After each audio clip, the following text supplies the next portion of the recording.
देहरादून से इस समय बड़ी खबर आ रही है, जहां बीजेपी में शामिल होंगी अनुकृति गोसाई। कांग्रेस नेता हरक सिंह रावत की बहू हैं अनुकृति गोसाई। हरक सिंह की करीबी लक्ष्मी राणा भी ज्वाइन करेंगी बीजेपी। ये बड़ी खबर आपको बता रहे हैं। 12 बजे बीजेपी हेडक्वार्टर में ज्वाइनिंग कार्यक्रम जो होना है उसमें शिरकत की जाएगी। ईडी की जांच के दायरे में है लक्ष्मी राणा, अनुकृति गोसाई।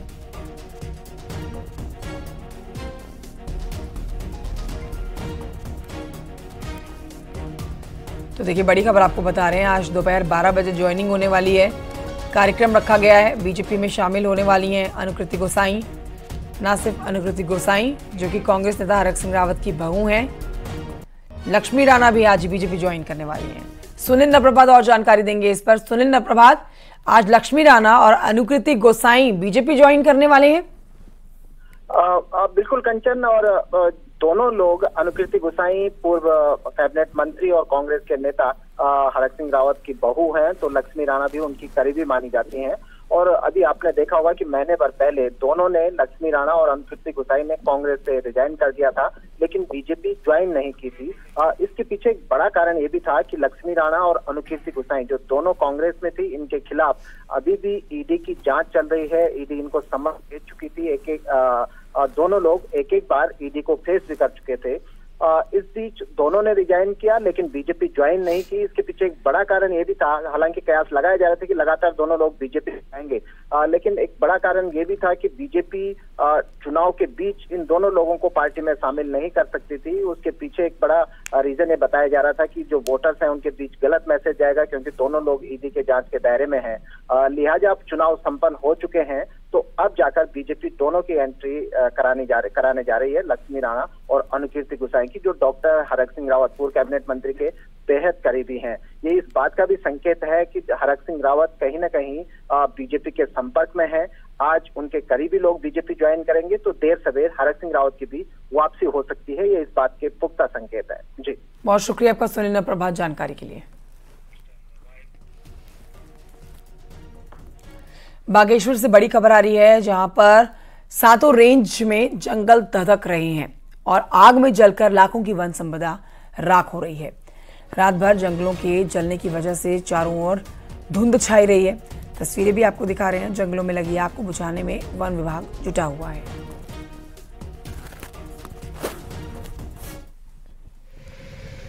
तो देर रात की तस्वीरें आपको दिखा रहे हैं। देर रात से ही जंगल धधक रहे हैं। आग पर काबू पाना एक बड़ी मुसीबत बन गया है, क्योंकि आग तेजी से फैलती जा रही है। आग बुझाने में देर रात तक भी सक्षम नहीं हो पाए थे दमकल कर्मी। एक्सक्लूसिव तस्वीरें आपको दिखा रहे हैं। भारी नुकसान वन संपदा को, साथ ही आसपास के रहने वाले लोगों को भी हो रहा है।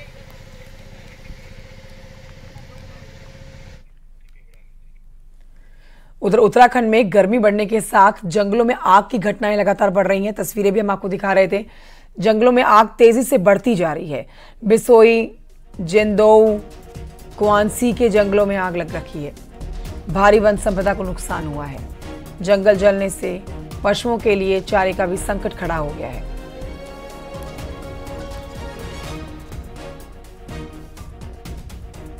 ये तस्वीरें आपको दिखा रहे हैं। देखिए, इस तस्वीर को आप देख के कह सकते हैं कि कितना नुकसान जंगल को हो रहा है। आग की घटनाएं अभी गर्मी का आगाज ही हुआ है कि बढ़ती जा रही हैं। ये दो तस्वीरें जो हम आपको दिखा रहे हैं, एक आपको हम टॉप शॉट दिखा रहे हैं जिसमें आप देख सकते हैं कितनी ज़्यादा आग फैली हुई है, और दूसरी तस्वीर आप देख सकते हैं कि किस तरह से दमकल कर्मी कड़ी मशक्क़त के बाद आग पर काबू पाने की जो कोशिश कर रहे हैं, वो कोशिश फेल होती नजर आ रही है। आग पर देर रात तक भी काबू नहीं पाया गया था, और दो तस्वीरें आप इस समय देख सकते हैं।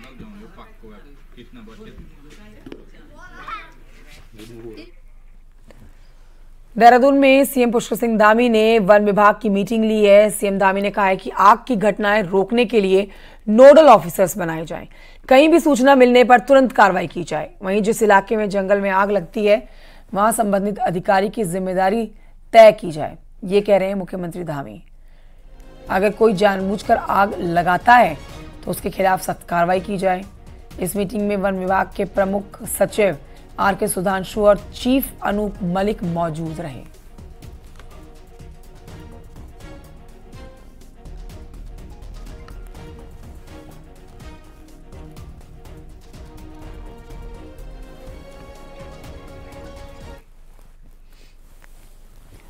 सीएम पुष्कर सिंह धामी दिल्ली दौरे पर भी हैं। आपको बता देते हैं कि सीएम दिल्ली में होने वाले नववर्ष के महोत्सव में शिरकत करने वाले हैं।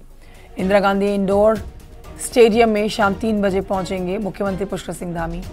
इसके साथ ही सीएम धामी शाम 6 बजे गाजियाबाद में होने वाले व्यापारी सम्मेलन में जाएंगे। सम्मेलन को संबोधित भी करेंगे।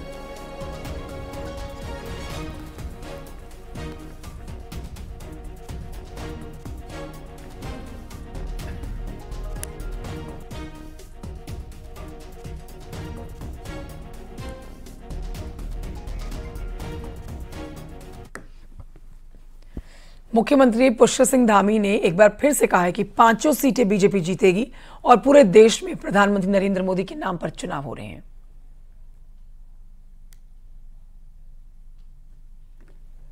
वोटिंग परसेंटेज आया निकल के 2014 और 19 से कम है। इसका अलग अलग व्याख्याएं हो सकती है, कांग्रेस अलग, बीजेपी अलग और राजनीतिक विश्लेषण अलग तरीके से कर सकते। आप इसको किस तरीके से देख रहे हैं? नहीं, देखिए, चूंकि उसके कई अनेक कारण हैं। आजकल फसल भी पकी हुई है, शादी बारातों का भी सीजन है, और चूंकि बहुत पार्टियों का जोर नहीं था कि वोटरों को लाने में, एक ही पार्टी भारतीय जनता पार्टी ही अपने उसमें लगी हुई थी। उसके कारण से जो भी मतदान हुआ है उसमें प्रतिशत ठीक है। प्रधानमंत्री नरेंद्र मोदी आए और आपका एक बड़ा सपोर्ट है और 2 साल के कार्यकाल पे ये इलेक्शन हुआ। आपको जो पब्लिक का मूड दिखा, आपको ओवरऑल उस मूड को कैसे देखते हैं? पुष्कर सिंह धामी के साथ, नरेंद्र मोदी के साथ वो मूड है?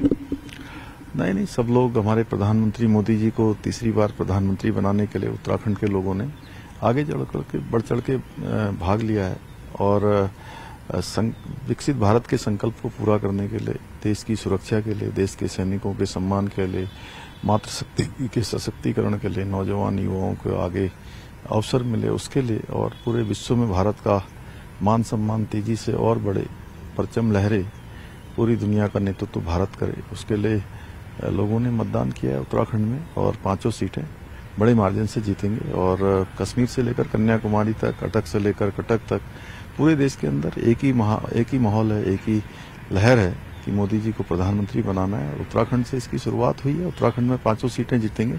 यहाँ जो नफरत की दुकान है वो बंद हो गई।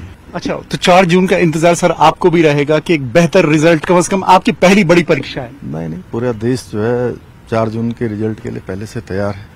मोदी जी एक बड़े अंतराल से, ऐतिहासिक मतों से देश के प्रधानमंत्री बनेंगे। कैमरा से दीपक उपाध्याय के साथ दीपांकर भट्ट, न्यूज़ 18 देहरादून। उत्तराखंड की 5 लोकसभा सीटों में सबसे ज्यादा वोटिंग हरिद्वार सीट पर ही हुई है। बीजेपी विधायकों की सीटों पर कम और विपक्षी विधायकों की सीटों पर ज्यादा वोटिंग ने इस सीट का गणित उलझा दिया है।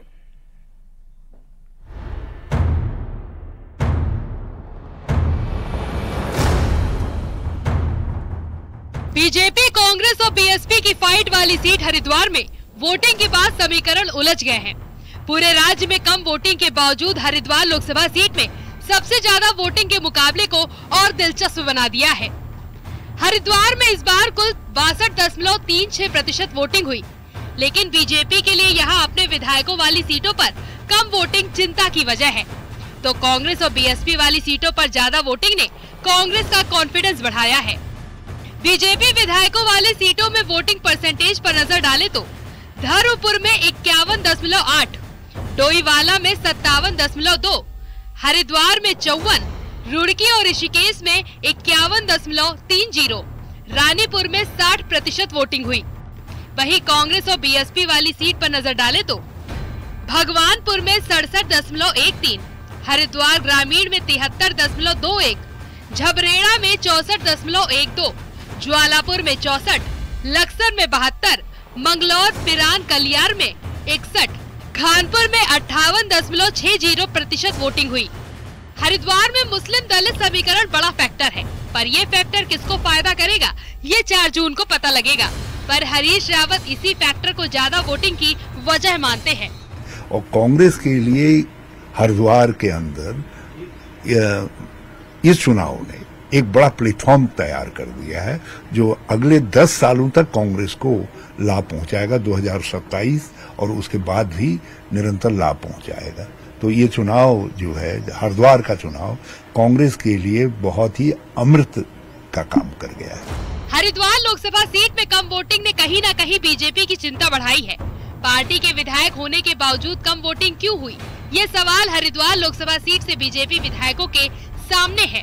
कुल मिला के समीक्षा का विषय है, हम लोग पूरी समीक्षा करेंगे और मैं समझता हूं कि जो मैं अपने हरिद्वार लोकसभा की बात करूं तो ये भी मैं कह सकता हूं कि इन ऑल तो हम आज की तारीख में अच्छी स्थिति में है, सीट भी निकालेंगे, सीट भी जीतेंगे, लेकिन यह कि वोटिंग कम पड़ना ये थोड़ा सा हमारे लिए एक सोचने का विषय तो है। हरिद्वार लोकसभा सीट पर सबसे ज्यादा वोटिंग के बावजूद बीजेपी के विधायकों वाली सीटों पर कम वोटिंग परसेंटेज ने मुकाबला दिलचस्प बना दिया है। दीपांकर भट्ट, न्यूज़ 18 देहरादून।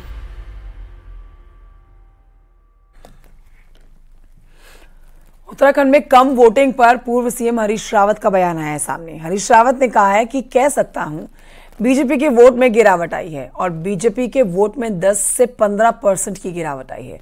बीजेपी को एक बड़ा नुकसान होने जा रहा है। बीजेपी का 400 पार का नारा पूरा नहीं होने वाला।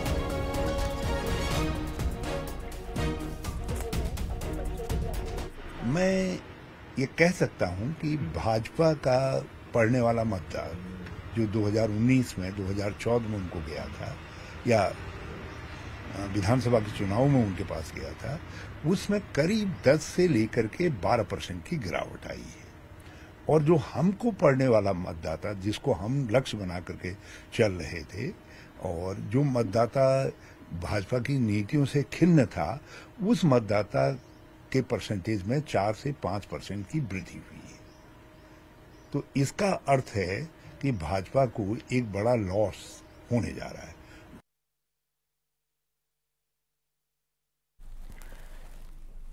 पूर्व मुख्यमंत्री हरीश रावत के चुनाव में बीजेपी को नुकसान वाले दावे पर बीजेपी विधायक मुन्ना सिंह चौहान ने कहा है कि हरीश सिंह सिर्फ सुर्खियों में रहने के लिए ऐसा बयान दे रहे हैं।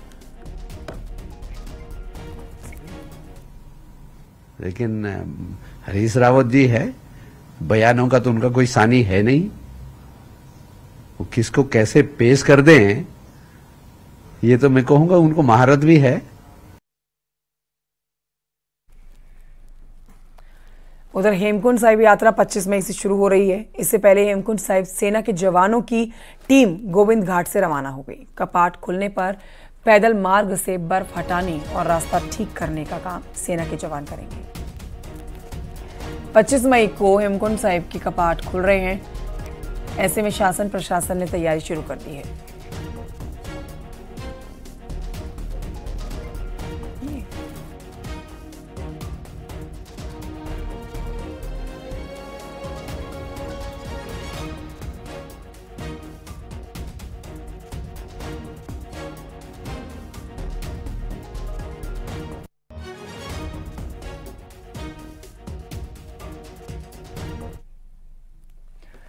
केदारनाथ यात्रा की तैयारियां जोरों पर हैं और धाम में बर्फ हटाने का काम लगभग पूरा हो चुका है। बिजली पानी की व्यवस्था को लेकर काम चल रहा है।